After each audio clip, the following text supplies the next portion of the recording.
Evening everyone.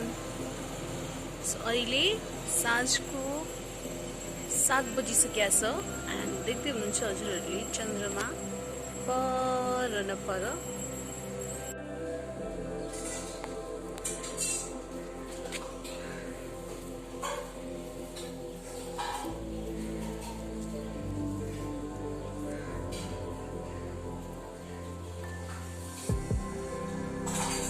Okay, मैले हजुरहरूलाई मेरो किचनमा ल्याइसकेको छ एन्ड यहाँ देख्दै हुन्छ मैले कराई बसाएको छु। त्यस पछाडि आएर आज के बनाउँदैछु भन्दाखेरि प्याज अनि चिल्ली, त्यस पछाडि करी पत्ता, यो मेरो किचन गार्डनको फ्रेस। त्यस पछाडि यहाँ छ सौंफ अनि जिरा, मेथी, लसुनलाई मैले एकदमै मसिनो काटिरहेको छु।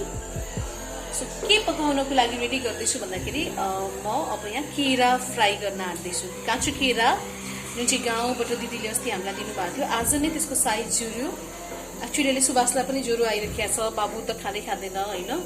सो ज्वरो रुगा खोकी लागेको बेलामा ग्रेभी तरकारीहरू भन्दा पनि सुक्खा सुक्खा नै खान मन लाग्छ। त्यसैले मैले ग्रेभी बनाउने प्लान थियो बट फ्राई गर्न आँट्दैछु। यहाँ केरा देख्दै हुनुहुन्छ हजुरहरूले, यसलाई चाहिँ मैले काटेर अघि नै क्लास लिन गएको थिएँ अनि काटेर चाहिँ रेडी बनाएर राखिदिएको थिएँ। किन भन्दाखेरि यो चाहिँ अलिकति यसको मोइस्चर जुन छ त्यो मोइस्चरहरू पनि सुक्छ भनेर। अब म यसलाई फ्राई गर्न गइरहेको छु।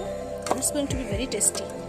मुख नमिठो भएको बेलामा, मुख तितो भएको बेलामा यसले स्वाद पनि फेराउँछ। सो यहाँ देख्दै हुनुहुन्छ हजुरहरूले मैले प्याज अनि लसुन अनि जिरा, ज्वानो सबै हालिदिइसकेँ।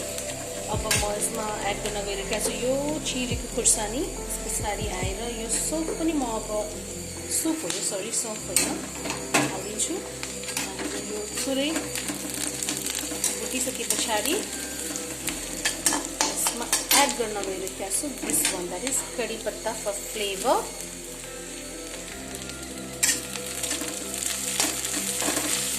अब म यसमा मेरो मेन इन्ग्रेडियन्ट द्याट इज केरा पनि हाल्न गइरहेको छु। केरा यस्तो भयो।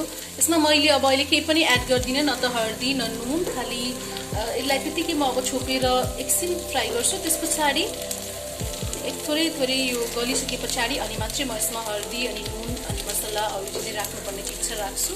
तर अहिले भनेर म चाहिँ सिर्फ यसलाई यसरी नै गर्छु। तपाईँहरूको पकाउने तरिका बेग्लै होला, share it with me as well होइन, मसँग पनि सेयर गर्नु होला। मैले चाहिँ यसलाई यसरी बनाउँछु।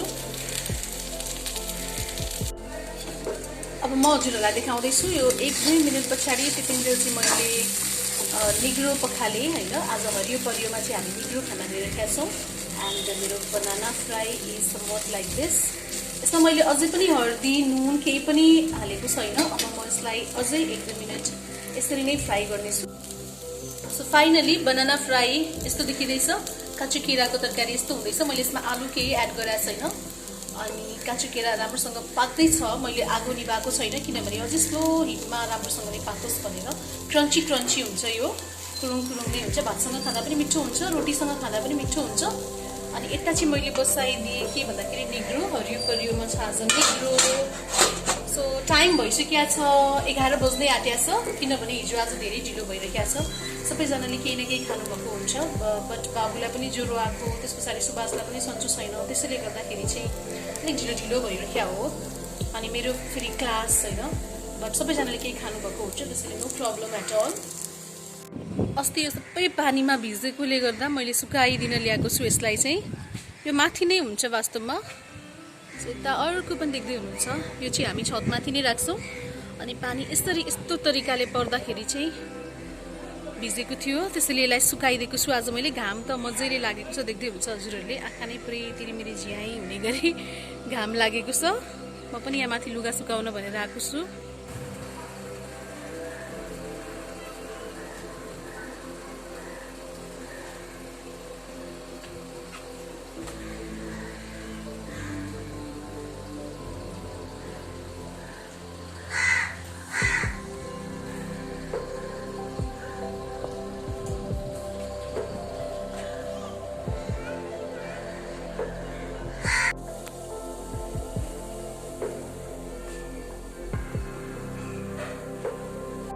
भेरी हट आउटसाइड, आज धेरै नै गर्मी छ। अब म फाइनली खाना गइरहेको छु।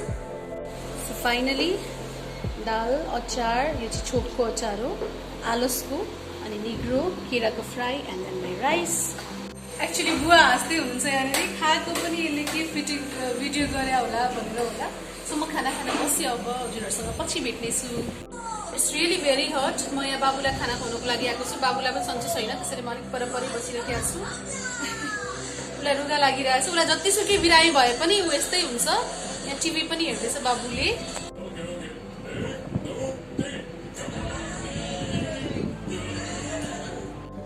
सो हियर इज माई खाजा रेडी। अब म आफू पनि खाँदै, बाबुलाई पनि, यो बाबुको चिया हो, मैले अघि चिया खाइसकेको छु। अब म खाजा खाएर हजुरहरूसँग राम्रोसँगले गफ गर्न बस्नेछु।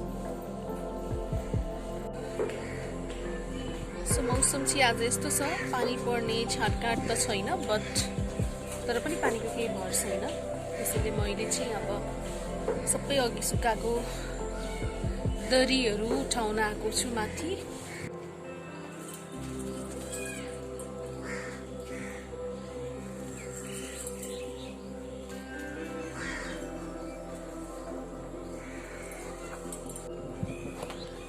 एउटा लुगा पनि सुकिसक्यो। अब अरूको बुवाको हाफ प्यान्टहरू चाहिँ अलिकति मोटो मोटो भएकोले गर्दा सुकेको छैन।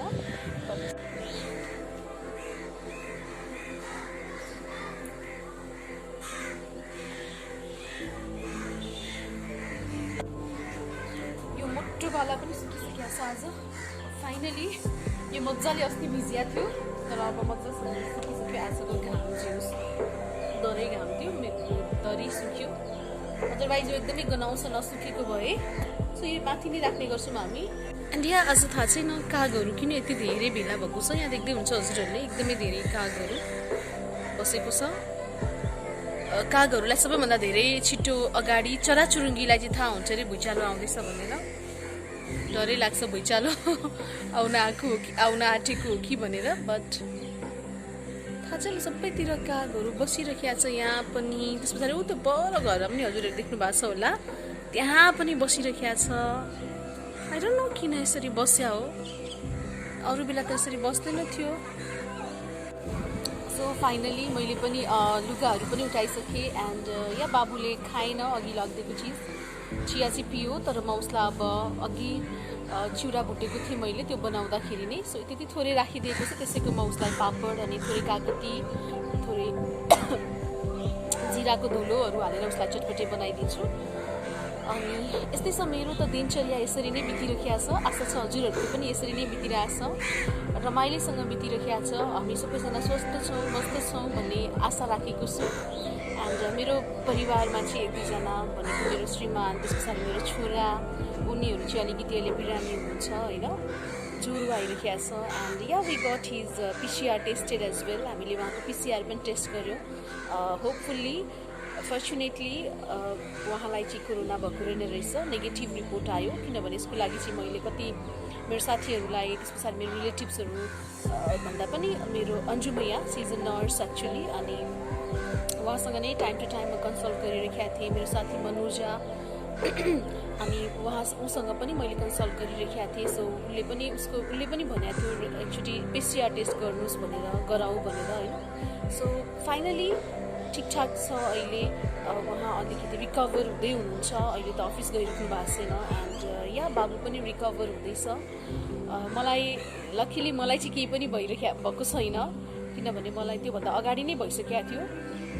ज्वरो आएर पहिला नै मलाई भइसकेको थियो। सो सायद हामीलाई हुँदैन होला, बिकज बुवाले र मैले त इन्जेक्सन पनि लगाइसकेको थियो। सो लेट्स सी, अब सबै चिज राम्रो होस् भन्ने आशा राखौँ होइन। सानो खालको भाइरस हो, यो भाइरस गइहाल्छ। एन्ड या फ्लू नै होला सायद, अहिले वेदर चेन्जको कारणले गर्दाखेरि पनि यस्तो भइरहेको छ। अब म छिटै नै बाहिर निस्किँदैछु, किनभने अहिले पानी पर्ने कुनै स्योर छैन। पानी पनि आइसक्यो। अब सबै फाइनली काम डन गरेर डन पनि के भन्ने, जे होस् लुगासुगा पट्याउने, त्यस पछाडि खाजा खुवाउने। खाजा भन्दा पनि बाबुले त खानै मानेन त्यो होइन।